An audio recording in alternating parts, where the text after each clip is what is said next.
아침 묵상 하루 한 장 시작하도록 하겠습니다. 먼저 기도하시겠습니다. 하나님, 새 한 주를 살아가기에 앞서서 하나님의 인도와 지혜를 구하고자 말씀 앞에 섭니다. 성령 하나님, 우리에게 주신 이 사무엘서의 말씀이 이해될 수 있도록 도와주시옵소서. 또 말씀을 통해서 귀한 또 은혜를 발견하지만 그저 그것이 좋은 생각 정도로, 괜찮은 생각 정도로 끝나는 것이 아니라 우리의 마음과 우리의 삶도 변화시키는 데 도움이 되기를 원합니다. 성령이 함께 하시고 강건하여 붙들어 주시옵소서. 감사드렸고 예수님의 이름으로 기도드리옵나이다. 아멘. 오늘 함께 하실 말씀은 사무엘하 5장의 말씀입니다. 10절과 12절 말씀 보시도록 하겠습니다. 만군의 하나님 여호와께서 함께 계시니 다윗이 점점 강성하여 가니라. 다윗이 여호와께서 자기를 세우사 이스라엘 왕으로 삼으신 것과 그의 백성 이스라엘을 위하여 그 나라를 높이신 것을 알았더라. 아멘. 오늘 말씀의 제목은 다윗의 고백, 하나님이 하셨어요 라는 제목으로 말씀을 전하도록 하겠습니다. 드디어 다윗이 온 이스라엘의 왕으로 세움을 받아지고 다윗 왕국이 점점 강성해져 갔다라는 내용을 사무엘하 5장에서 다루고 있습니다. 그러나 이 모든 배경에는 하나하나 하나님의 섭리가 있고, 이 사실을 오늘 우리가 읽은 본문처럼 다윗도 스스로 인지하고 있다는 것입니다. 우리도 이 사무엘하 5장에서 하나님 보이지 않지만 역사하시는 그 하나님의 섭리를 발견하며 그 하나님의 주권을 더욱 인정하고 하나님의 다스림을 사모하게 되어지기를 간절히 소망합니다. 먼저 온 이스라엘의 왕으로 등극하는 장면을 한번 생각해 봤으면 좋겠습니다. 1절에 보면은 모든 지파가 다윗에게 나아왔다. 3절에도 보면은 모든 장로가 다윗에게 나아왔다라는 것을 알려주고 있습니다.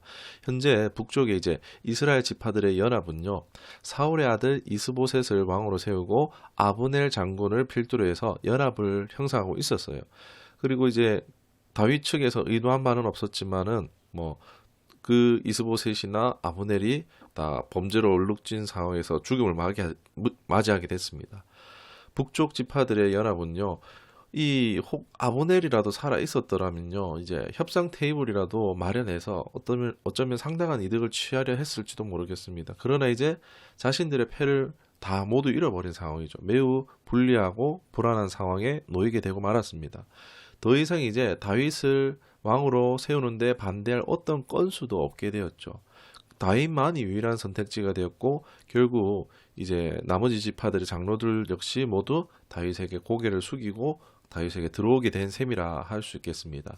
이스라엘은 신정국가잖아요. 그런데 왕을 필요로 했던 이유가 무엇이었습니까? 사사시대로부터 이 종교적 타락이 사실 원인이었지만 계속된 주변국들의 약탈로 불안과 괴로움이 컸던 것 때문이죠. 그래서 보니 이스라엘은 평화와 안녕이 절실했던 것입니다. 이에 대한 실제적인 바람이 자신들을 이끌 수 있는 강력한 군사적 지도자를 동경했었던 것을 우리가 기억할 것입니다. 그런데 보니까 다윗은요, 거기에 너무나 적합한 인물이자 준비된 사람이라 할 수 있습니다. 이스라엘 왕의 조건은요, 이제 자신들의 평화와 안녕을 지켜줄 수 있는 군사적 능력이 뛰어난 사람이면서 이제 선지자와 잘 통하는, 선지자의 말을 잘 듣는 사람이라 할 수 있겠죠. 그런데 다윗은 어떻습니까? 더할 나위가 없습니다. 1절에 우리가 고륙이다라는 말이 나오는데, 이들이 이제 사울이 왕으로 있을 때에 다윗과 함께 전장에 출입했던 사람이라는 것을 말합니다. 그러니까 다윗은요, 블레셋에 있어서는요, 주적 같은 존재입니다. 그 블레셋과 전투에서 다윗은요, 패배한 적이 없는 무패의 사람이죠.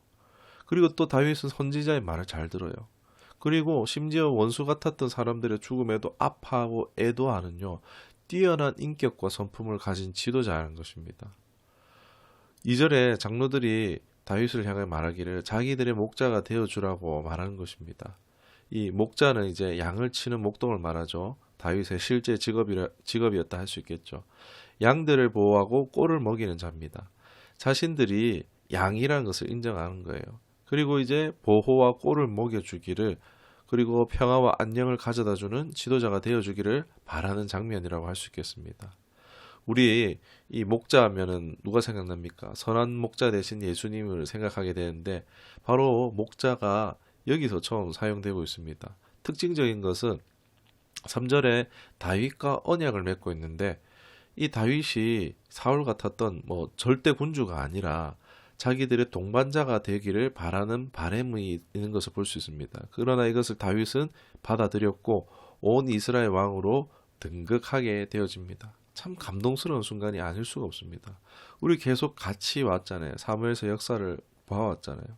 어린 목동에서 이세의 8번째 아들에서 온 나라의 목동으로 서기까지 하나님이 하나하나 섭리했던 것을 우리 봐왔잖아요. 그리고 또 다윗은 하나님께 집중하며 순종에 전념함으로써 이 일이 이루어진 것을 우리가 함께 보고 있습니다. 감동스럽지 않습니까? 우리도 이 하나님의 주권을 인정하며 하나님의 섭리를 집중하여 주목하며 그것을 발견하여 순종하는 우리가 될 수 있기를, 세움받아 귀하게 쓰임받는 우리 모두 될 수 있기를 주님의 이름으로 축원합니다. 두 번째로 10절에 보면은 만군의 하나님 여호와께서 함께 계시니 다윗이 점점 강성하여 가니라 라는 말씀이 있습니다. 여러분, 당시 북쪽으로는요 아시리아, 남쪽으로는요 이집트가 있었습니다. 이들은요 사실 이스라엘과는요 비교도 안 되는 강대국입니다. 이제 막 시작하는 다윗 왕국은요 이들에 비하면요 새 순에 불과할 뿐입니다. 그러나 그 당시 이집트는요 26대의 왕조가 몰락기를 맞이하고 북쪽의 아시리아 같은 경우도 제국으로 가기 위한 진통 중에 있었다는 것입니다. 이 덕분에 강대국들 사이에서 이제 가나안은요 아예 신경 쓸 겨를이 없는 것입니다. 여러분, 과연 이것이 단순히 운이 좋았던 것일까요? 늘 얘기 드리지만 우연은 없습니다. 우리는 이 모든 것이 역사를 주관하시는 하나님의 섭리와 축복이라는 것을요, 이 사실을 인정해야 될 줄 믿습니다. 이스라엘이 튼튼히 자라나가게 하기 위해서요, 하나님은요, 주변의 나라들의 역사조차도 잠잠하게 하셨다는 것입니다. 우리 예수님은 폭풍우도 잠잠하게 하시잖아요. 그러니까 자연도 역사도 심지어 적대국이라도요, 하나님이 쉿 하시면요 잠잠해지는 것인 줄 믿습니다. 잠언 29장 25절에 사람을 두려워하면 올무에 걸리게 되거니와 여호와를 의지하는 자는 안전하리라. 아멘. 세상을 두려워하다가 올무에 빠집니다. 사울이 그런 사람이었죠. 사람을, 돈을, 세상을, 염려를 거기에 파묻혀서 신앙을 소홀하게 되면은, 기도를 소홀하게 되면은 어떻게 되겠습니까? 곤란한 상황들이 오는 것입니다. 하나님을 가장 두려워하는 우리가 되어야 되는 줄 믿습니다.